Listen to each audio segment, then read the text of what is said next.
Tehel noa dosar nyapam hor akhड़ा re seterakan aburen department rin head Dr. Rotan Muram साथे श्यामचरण हेम्ब्रम गमके कालीचरण गमके साथे नोडे जहाँ को लगित रे तेहेन नवा अखड़ा सपड़ाव अकान मारेन पठुआ को आज साथे नावन पठुआ को मारन को ठेन तहन कना और जपा कोरचुआ आज आपे पठुआ को ठेन तहन कना दुलर थू बुरु लेका हरा को नवा बुरु लेका हरा को पे खन गे इना कथा दो एहोबा कारण तेहेन अबवा नोय जे सांतार समाज रे नुना चेहरा मिटन थुम कथा बेना जखन गे मारान हर बन गोडा कोआ आदो उन रे को लया बुरु लेका हरा को आदो ओना तो बुरु दो जोतो हर के बन नेल आ बुरु दो काले काना नो बुरु लेका हरा को पे नो कथा रेयां दो आयमा गान मेनेट मेना जुदी आबो ओना फिदली कते बनेला आदो इना तुम लो आपे ठेन ओनका गे बुरु लेका हरा को पे साउते तेहे नो जे नोडे आपे लिते आखड़ा सपड़ाव कना नोआ रे अड़ी नपाय पे सपड़ाव हे कना आदो ओना लेका तेगे ओंडे गे अरुण तोंगे जे होर जहां लेका नपाय चेहरा पे सपड़ाव कना आपया मने अंतर हो उना चेहरा गे नपाय दोय पे आपया तेहnya जहां उद्देश्य से तेहnya जहां nyapam ruar yang akra ona Hindi ते मिटन शायरी मेना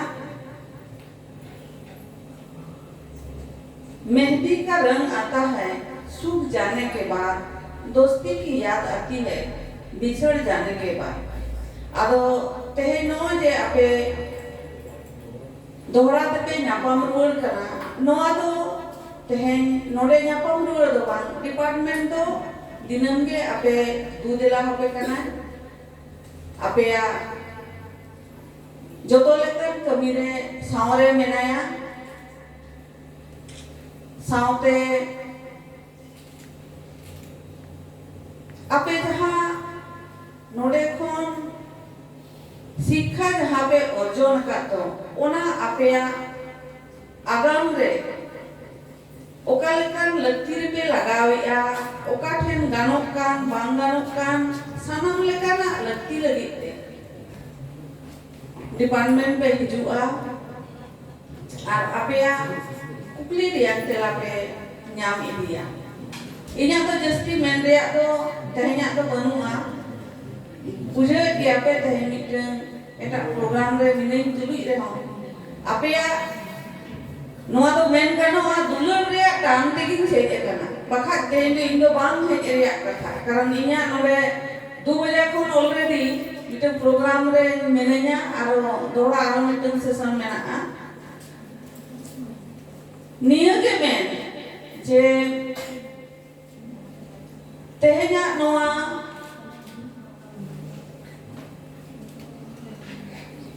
जहां ग्लोबलाइजेशन रे दड़ रे जहां परिस्थिति नेलो कना आयमा लेकना तेहेन दो अबवा भाषा रे बोन में साहेब रे बोन में परिचय रे बोन में नोआ रे संकट दो बई बई ते पाले दे हिजुक कान गया चेदा से अबो पढ़ा कान रे तेहेन जहां इन्या रिफ्रेशर रे मिनिया नोआ रे आलोचना लकाते नेलिया कटी संकट दो होयतो किछु दिन ते हिजुक कान गया चेदा से ओना रे आवाज ते नासेना इन लेया आर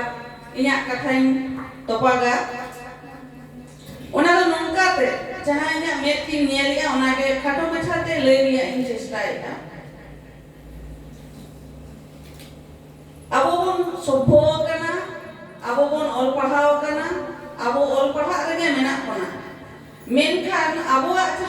aritali abuak jahan दायित्व से जहाँ कर्तव्य ओना दो बई बई ते बन हिड़िनिया ओना लगी ते तेहेन दो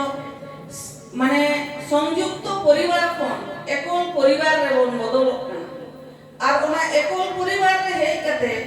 आयो बाबा बयहा मिसिरा नुकु दो बन हिड़िने कोआ हम दो हमारे दो नोआ नियम रे बन चालक कना अबे इन दो आपे सानाम पठुआ ठे नोआ गे लई ताहेन कना जेहेतु अब दो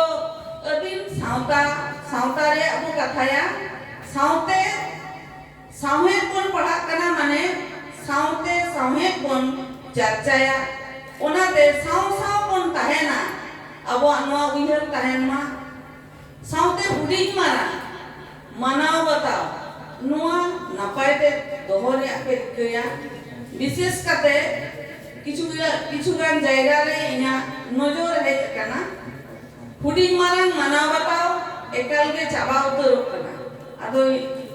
इना मेद रे जहां चढ़ाव कना जाते नोआ को आर आलो रिपीटो मा से आलो हुयु ताबन मा नोआ को उइहर ताबन पे सावते आपे जहां को तेहेन भिने भिने विद्यागार रे जेगे विद्यागार रे आपे पे माचेत कना से आयमा जायगा रे आपे तेहेन पे कमी कान ओना सानाम जायगा रे आपे हो नोंका गे लया को पे जाते नोआ संकट आलो सेटेरो ताबन आदो आरो दोहरा मारान को दो इया और चापा गोड आर हुडिंग को दो इया दुलड़ थुम गुरु लेका तारा को नियम एन काते गे आदो केचे